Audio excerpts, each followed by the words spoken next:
Ready?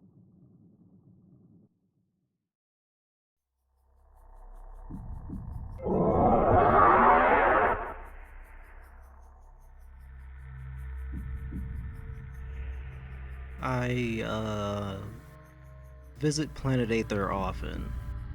The whispering aura emanating from a world on the brink of collapse soothes my wailing inner monologue. And some areas are just pretty. Taking into account many aspects that make up the whole of a video game, I would broadly consider Metroid Prime 2 Echoes to be my favorite game of all time. There aren't many titles I can say I've played countless times quite like this one. The next most played game probably being Pokemon Ruby, with about 8 full playthroughs.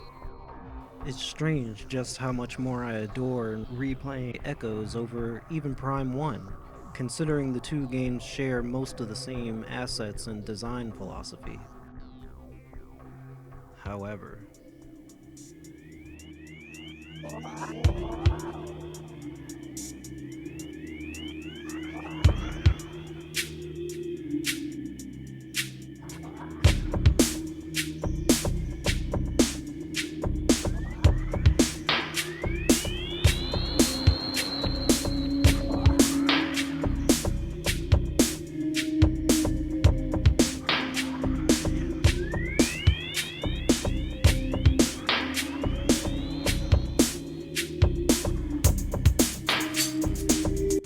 by this point I had played other first-person shooters. Doom, Halo, GoldenEye, but this was the first time that a first-person shooter had demanded I methodically take in the environment to such a level between action set pieces to figure out how I would traverse and progress. I'm not going to get into my past experience with earlier Metroid games in the series, or we'll be here all day, but let me just say, way back on my first playthrough of Prime 1, I was immersed into a cathartic experience nearly indescribable during a period I would still classify as formative gaming years, and thus, Metroid Prime had forever burned its essence into my memory. I think the next game series to do this would be BioShock and its sequels. But before that, Metroid Prime 2 would take those sensations to a new level, beyond its predecessor.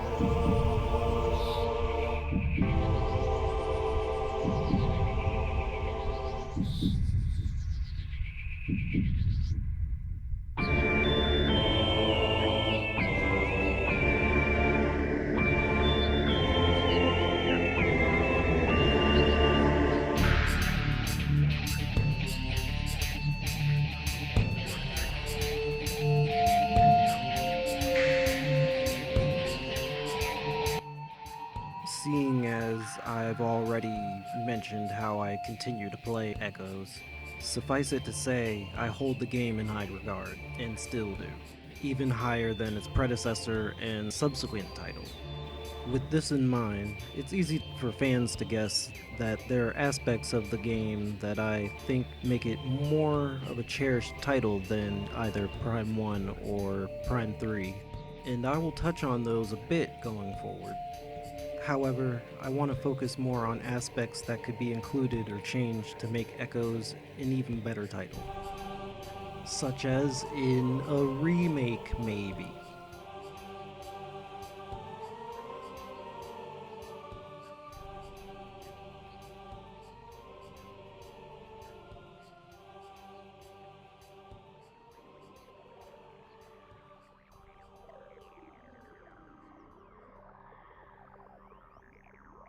After the announcement and release of Metroid Prime Remastered, fans were spoiled with one of the best remake glow-ups ever, right alongside Resident Evil 2 Remake, and not many others standing in the same threshold of caliber. and this being on the Switch 2 no less, far and away one of the most beautiful titles on the console. Meanwhile, sharing the same platform as this. Nothing to be said for all the trash on the eShop. Anyway, leading up to Prime Remaster's release, rumors were out that Metroid Prime 2 and 3 were going to get Switch HD ports as well later on. An easy rumor to spread in 2023. If we got one in the trilogy, surely the others would follow. However, to this day, as of this video's posting, even after the announcement of Prime 4 and the Switch 2, there is no hint to if and in what form Prime 2 and 3 will come out. In my opinion, at this point, there won't be a simple HD port. The sequels either aren't coming or are getting the full Prime Remastered treatment. This presents quite an anxiety-inducing predicament for myself and other fans as we continue to wait for any lick of news for the remasters. In the meantime, I'd like to go over some aspects that would make Echoes a better, cooler, and more modernized game, such that it did get a remastered version. Most of these points may apply to corruption as well, but that game will have to wait for its own potential future video. This lengthy preamble is an attempt to emphasize how great I think the game is, even while addressing covers for flaws that it has. Echoes was and is more niche than the first Prime, for varying reasons that may or may not be applicable. Well, Prime Remastered did get its tweaks and quality of life improvements, and while most of these may just be wishful thinking, here are some additions and adjustments that could make it into a Metroid Prime 2 Echoes Remastered.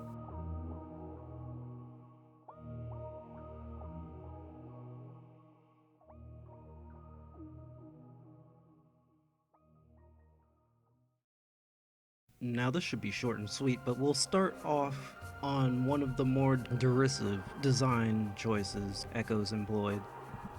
That being the color and detail used in the temple grounds and Agon Waste. A lot of people didn't gel with the heavy usage of brown and saw the first two regions that you encounter as overly bland. I agree with this to a small degree. I'll say that the temple grounds are perfect and don't need to be changed whatsoever. It is evocative of Star Troopers and similar movies, and I think it fits perfectly. Wouldn't change anything about it. The Agon Wastes, however, I think could have used a little something extra. Besides its color palette being noticeably similar to the temple grounds, its aesthetic appeal is lacking, even for being a desert area. Strangely enough, it starts off strong, and this is what I would add. Your early ventures into the Agon Wastes has you walking over sandgrass sticking out and blue root strewn here and there. This flora did a lot to add to the Agon Waste's aesthetic appeal, and really was only seen in the earlier rooms of the region. I think it would have helped a lot if more of those plants were spread around. I personally am fine with how the regions look, but this addition might make the aesthetics a little more palatable for the average player. Players over the years have noted that Prime 2's environments aren't as easily identifiable and coded as Prime 1. I would say that Prime 2's environments are more grounded, more realized. Yes, but adding more of the plants that they already had around the Agon Waste I think would have gone a long way. Over the years, I heard a couple complaints about how the Torvus Bog looks, and I don't know what to say about those people. The Torvus Bog looks great. There's nothing I would add or change to it.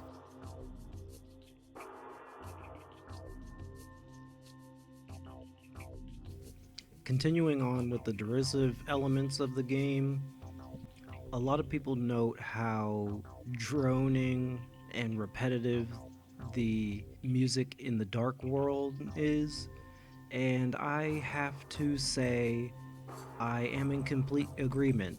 As much as I love how they add in elements of the Light World's instrumentation and motifs into the Dark World's background music, it's not quite enough.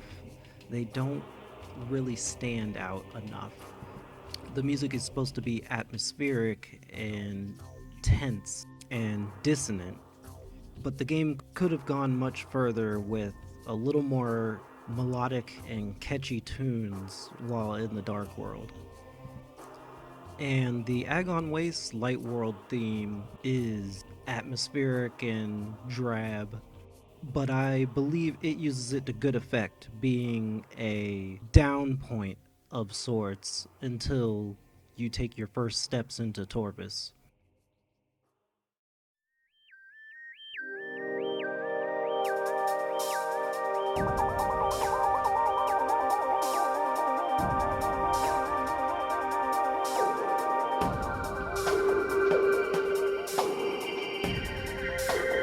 Let's get more into the mechanics of the game, because I believe there's a lot of aspects mechanically that could be added or changed to improve the game. Starting with the traversal between the light and the dark world. A lot of people already don't like the backtracking that goes on in Metroidvanias and the Metroid Prime games specifically.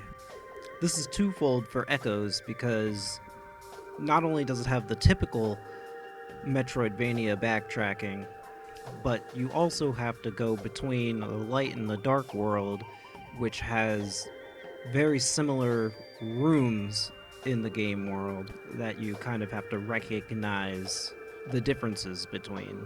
And just going back and forth between them may be a bit of a pace breaker for some. I like it personally. The only thing that I don't like about it is the loading times when you hit a portal to go to either light or dark world. The loading time for that transition animation is abysmal and adds a lot of time to the game. If a theoretical Echoes remaster could cut down on that animation even by 2-3 seconds, it would really help with the game's pacing. Next up is the difficulty. I really think the Prime series is too easy. Each Prime has their segments that spike in difficulty, especially Echoes, which is widely considered to be the hardest of the trilogy. But generally, if you're playing on easy or normal difficulty, the game is hardly challenging. You could easily get through any area of the game without taking much damage at all. And you may get through most of the bosses without taking even a full tank of damage. This is a lot of work, I'm sure, but there could be additional AI tactics to the enemies for when you're trying to be evasive or leave the area.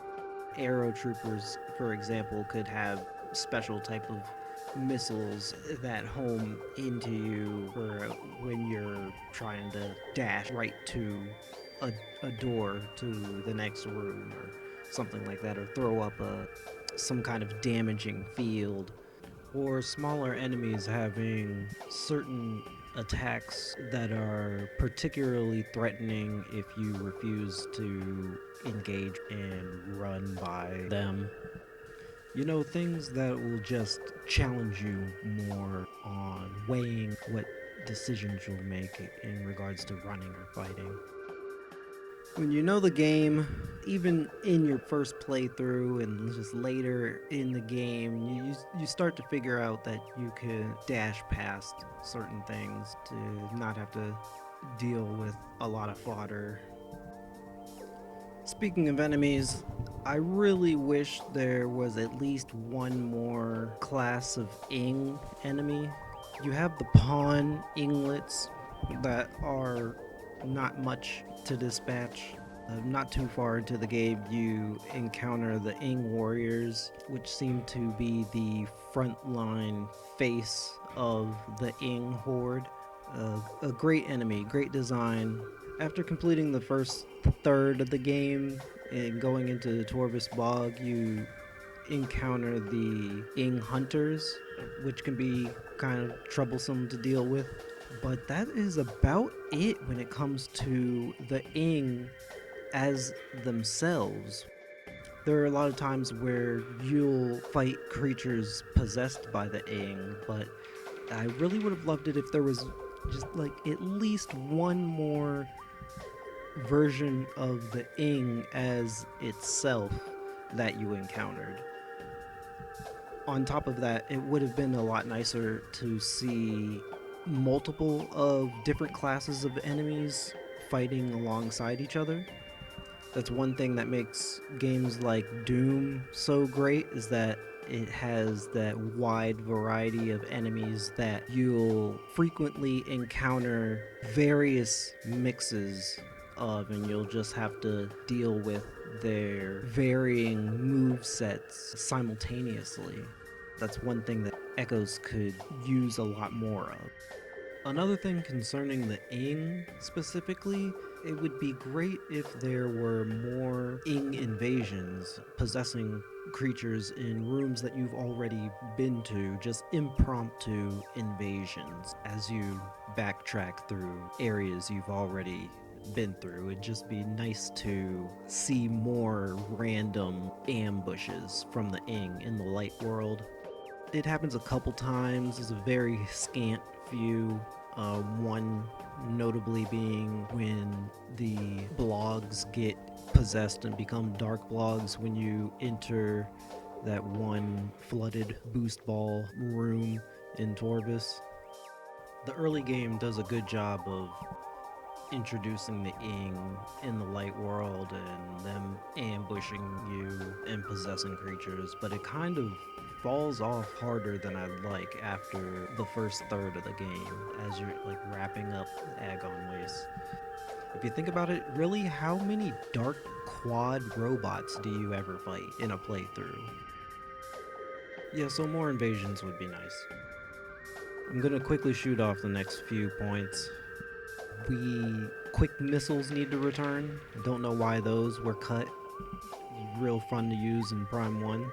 Don't know why they're missing in future games. It would be nice to have more of your options while grapple swinging.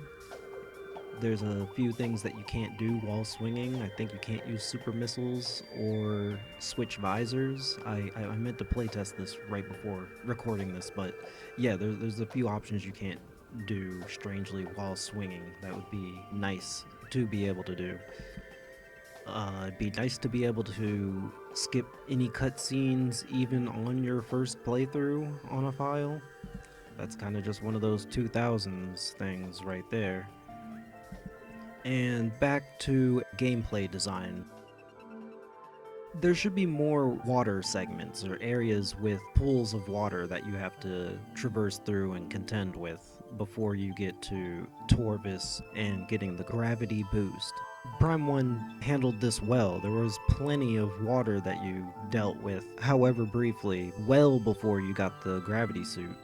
Speaking of the gravity boost in Prime 2, People like the dog on it, but I think that it is actually a underrated power up. You do deal with quite a bit of traveling underwater when you get to Torvis before getting the gravity boost. So there is quite a payoff once you do get it and you are able to move back to normal speed underwater. But you do also get that extra movement option of the essentially triple jump to boost up while underwater after doing a double jump. The only thing is that there's just not enough water sections outside of Torvis. While I'm talking about Torvis, let me go ahead and address a notorious pain point for most players, the alpha blog encounter. I don't know what was going through Retro's mind when creating that segment, but the lead up to the alpha blog is not designed well in that you need to release 2 locks each on separate paths to be able to open the way to the alpha blog. You can traverse normally leading up to this segment of the game as well as after releasing the first lock, but after you unlock the way forward after releasing the second lock, you are trapped in the under dungeon area and can only make your way forward to the alpha blog section. Now, this wouldn't be too bad if it weren't for 2 things. One, the trek back to the boss is rather lengthy. One path leading to one of the locks is longer than the other path, but whichever way you go will set you back at least 20 minutes if you were to lose to the alpha blog and have to start over at the last save station. The trek back is not fun. That in and of itself wouldn't be such a big thing to worry about if it weren't for the boss itself. The alpha blog's not too hard to deal with, but it has one cheap aspect about the way you handle one of its maneuvers. It has a charge attack where it will zoom across the arena and tackle you. Most of the time, it will open its mouth as it's closing in on you, and this is the only time in which you can shoot and damage it. The rub is that half of the time when it charges at you like this, it won't open its mouth. So you'll be playing a little bit of a waiting game as well as being put in high danger trying to guess whether or not to shoot at it as it rushes towards you. So if the RNG doesn't go quite your way, it can make the battlefield cheap and make you have to trek all the way back to give it another go. The annoying and potential pains of this section can be lessened by continuing to allow the player to be able to reach the save station after releasing the second lock and opening the way to the boss. I don't have a whole lot else to say about any of the other bosses. Echoes is generally lauded for its boss fights. I do just want to quickly add in that the different ways that you can tackle the first phase of the Quadraxis fight is pretty novel for 2004. 2 things I would add to the fight, though, would be 1. Allow for taking Quadraxis down in its second and third phases as versatile as the first phase. The other change would be to make Quadraxis even more aggressive as the fight goes on. I don't think he gets aggressive enough.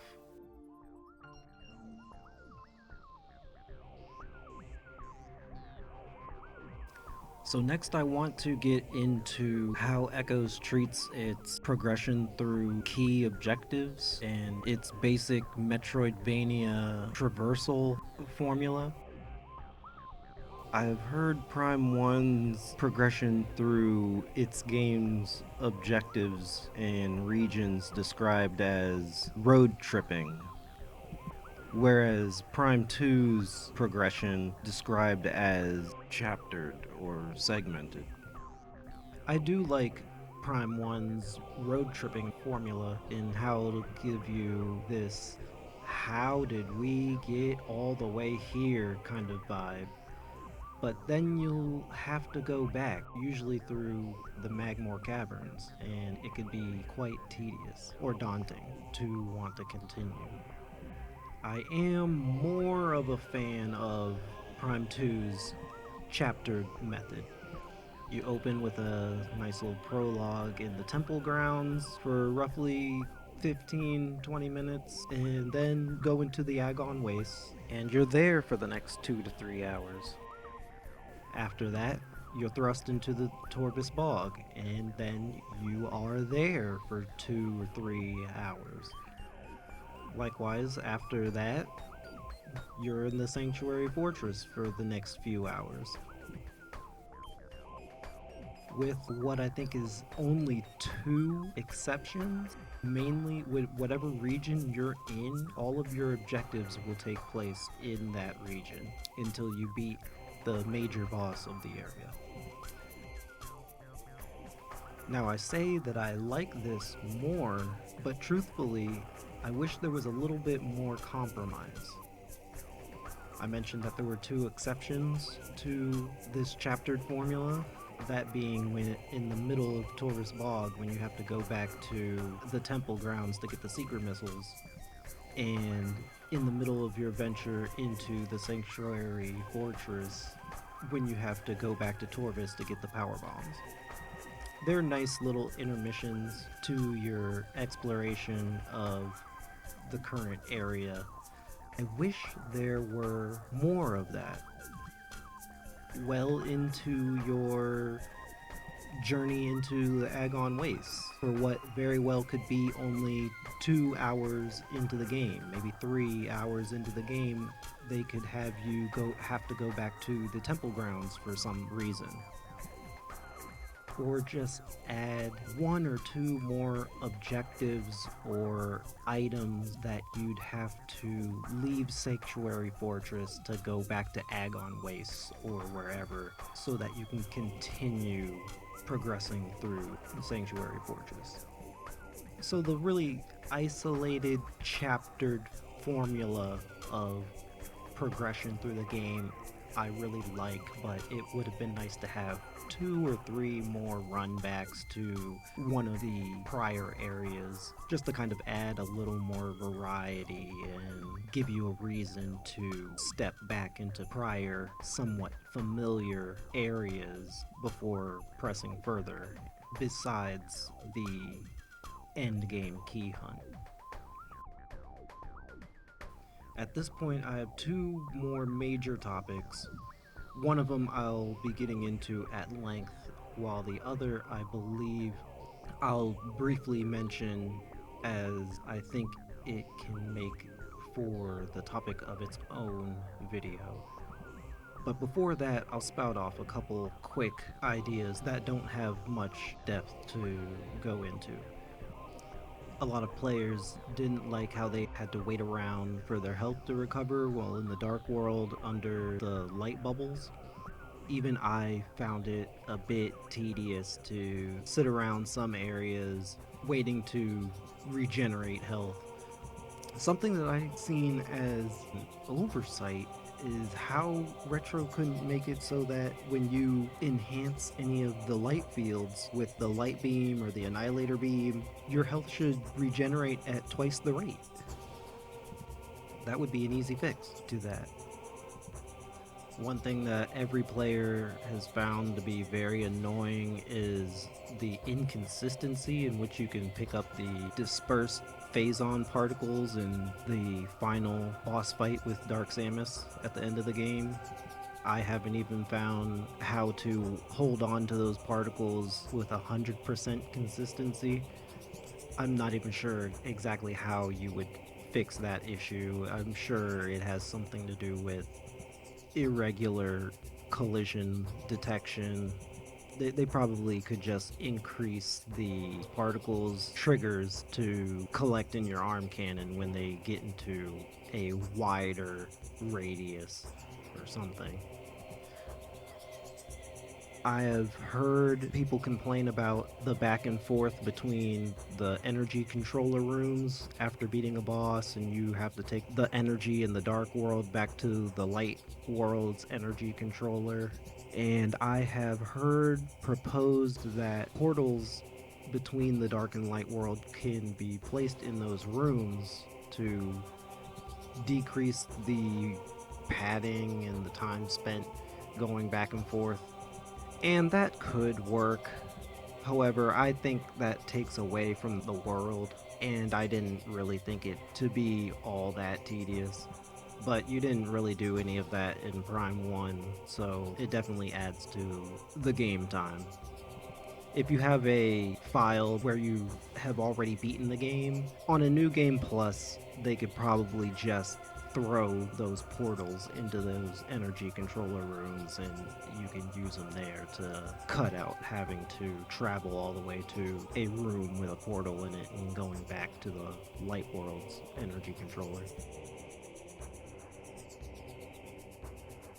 A simple thing to add in that's a strange oversight would be the ability to draw in pickups while charging the Seeker missiles.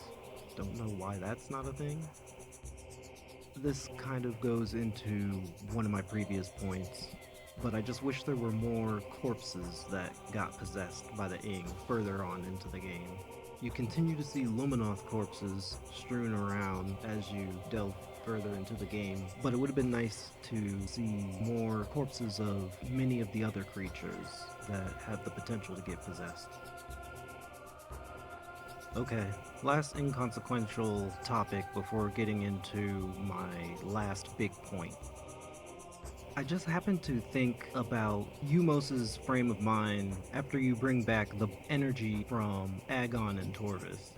Wouldn't he start to think that he could do more to help, seeing the cause for survival being much more of a possibility at that point? You'd think that when he debriefs Samus about storming the Ing Hive, that he might bring up waking up some of the Luminoth that are in hibernation to help as backup. Or at the very least, sometime after that, after you've made some kind of progress in Sanctuary Fortress, it would have been great to have had Luminoth backup at various points around Planet Aether and especially Sanctuary Fortress and the Ing Hive after you've made some kind of progress through there. Now there's the obvious design limitations Retro had at the time, but it's just really been strange to see Umos just kick back and wait for Samus to come back with that last major energy deposit from Sanctuary. Furthermore, he could have woke people up and assisted Samus in the final fight. But I was just curious about that. Alright, one of the last two topics I mentioned is about the Annihilator Beam. People have gone crazy overblowing how useless it is. I disagree, it's pretty good, but it has major flaws. I'm not going to get into it because I think it's big enough to warrant its own video. And that brings me to what is probably the most derisive element, the end game Sky Temple Key hunt.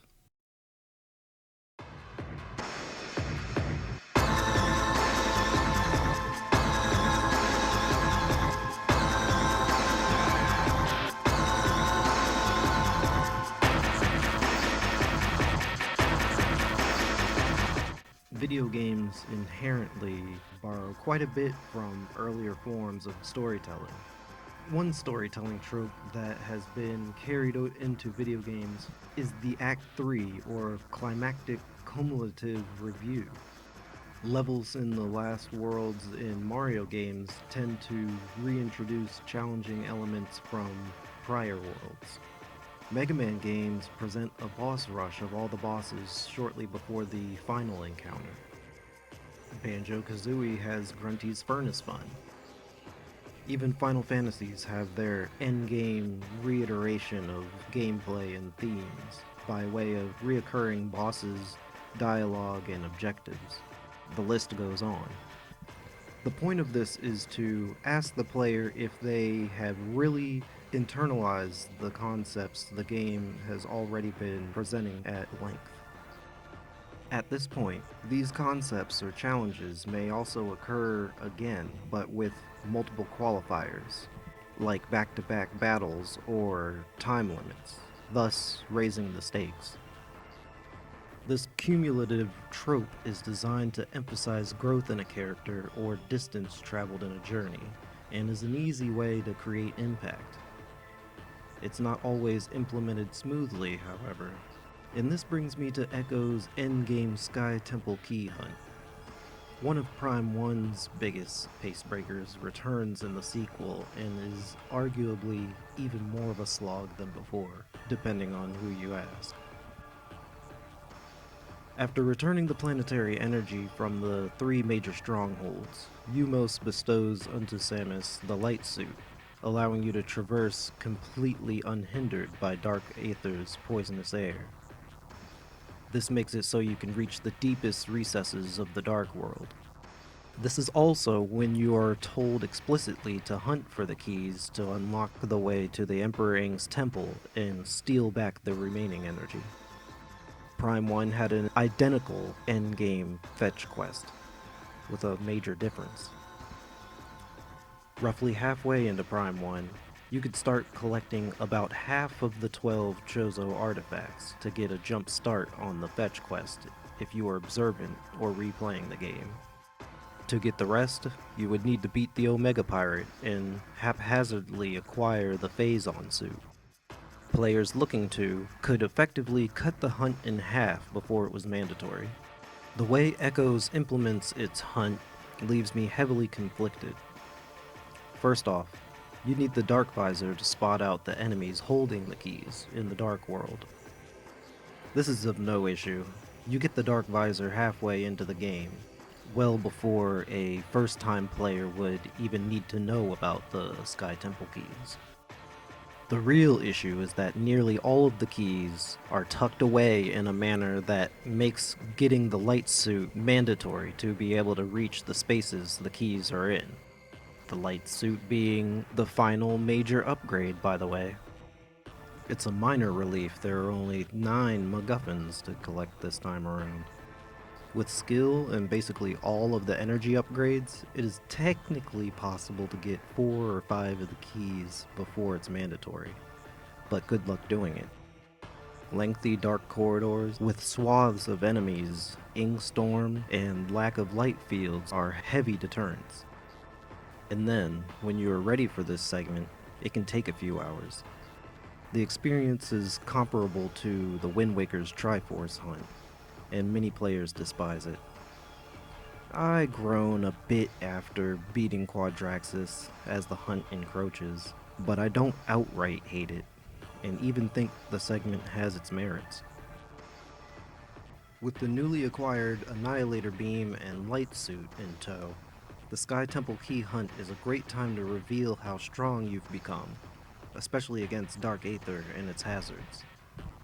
Without this victory lap, the utility of these upgrades, hell, even the Screw Attack and Echo Visor, would be undercut. The globetrotting done here is also a good time to get any missing upgrades if you want. That said, I think even die-hard Key Hunt detractors would agree to those statements for its inclusion rather than its outright omission. But that just makes the segment apt conceptually, not necessarily mechanically good.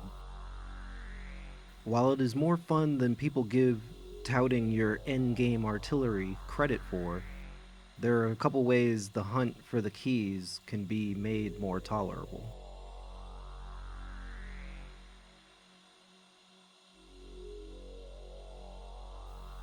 The first fix would be to make more of the keys accessible before getting the light suit. A light field or two could be added around the depths of Dark Aether. Or make submerging dark water possible with just the dark suit, although still be damaging.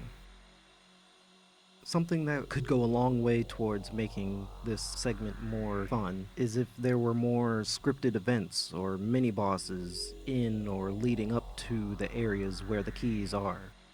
Similar to encountering the missile trooper, after halfway into the game, you re-explore the early Splinter Hive near the opening moments of the game. The deepest corners of Aether usually do a good job showing off new set pieces and one-off enemies, but adding a few more events I think would help break up the monotony.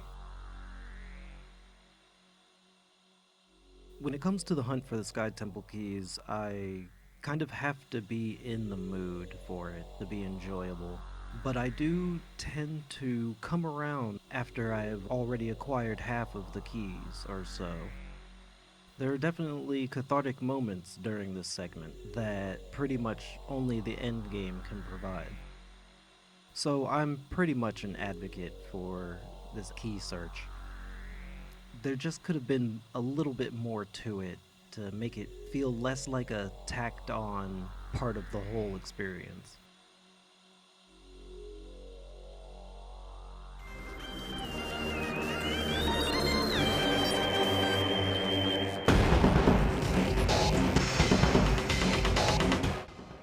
Metroid Prime 2 Echoes is a direct follow-up narratively and mechanically to a game with a 96 Metacritic score, and still improved the Prime experience in some ways. Many aspects make Prime 2 my favorite, but the game scored lower on Metacritic due to decisions in areas not as widely favorable. The aforementioned fixes and additions, while some being pipe dreams, could go a long way towards making more fans of the series viewing Echoes as the better game over the other Primes, as I do. May the light of Aether bless us with a Echoes remake.